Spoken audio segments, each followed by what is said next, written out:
Hello, I'm Christin Brown. Hello. Hi, it's Christin Brown. Hi there. And welcome back. It's giving very Wendy Williams.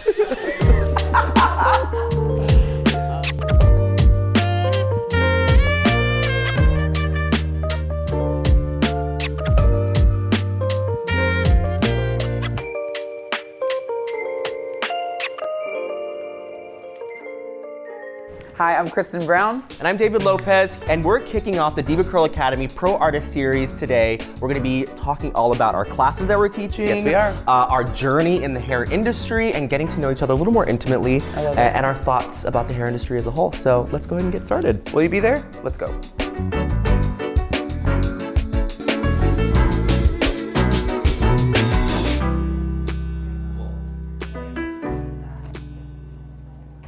What is your origin story? Oh God, it's long. I first actually read Curly Girl when I was in high school. I had been relaxing my hair from the time I was like 13, most of high school. Yeah. And then I read Curly Girl. I got it at Borders, R.I.P. Borders. And yeah, it was like the whole process of learning about your hair and getting definition. My hair still didn't look great, but then I moved to New York and I came here for college, and as a part-time retail job for one little block of time I worked at Ricky's. Do you know Ricky's? Ricky's, Ricky's NYC, as it was called, was imagine a very fabulous beauty supply store for like everyday people. That's awesome. So it had like everything you can think of in there for beauty, and they had their own brand of stuff, but they had DevaCurl, and I saw the bottle, it was Lopu. And I knew at that time that I had wanted to switch to something more gentle for my hair. I was straightening my hair again. I discovered flat irons. My hair was like down to here. And I loved it. I was obsessed with it. I loved the idea of like being sulfate free. The bottle at the time was $18, which I did not have the money for. I would have it in my shower and it was like very precious. Like I couldn't use it. Some life stuff happened, and I really was homeless, and I was like, okay, you have to like get your stuff together. And I applied for a job. I felt like I was giving up on my whole dream of doing hair, honestly, of like being what I do now. I felt like I was giving up by working at the front desk of a salon, but that was like steady and everything. Yeah. And so I saw an ad in Craigslist, didn't say for DevaCurl or anything, it was just front desk salon. And I went and interviewed, and Victoria interviewed me the first day. And yeah, they hired me with my flat iron bangs and all, and bow tie that I wore every single day. I wore a bow tie every single day. It. And a 3-piece suit and a vest and patent leather shoes that cost me $20. Yeah, I thought I was showing up so correct. But when I walked into the salon, I saw DevaCurl on the shelf, and I was like, oh my God, it's like attached to a salon. But I never once wore my hair curly in the 3 years that I worked there. Really? Never. What made you all of a sudden just fully commit to going curly afterwards? The pandemic. I've been straightening this whole time. This is new. Like this pandemic we're talking about, like did that just happen? Yeah, I only started wearing it curly a year ago. Yeah. Yeah.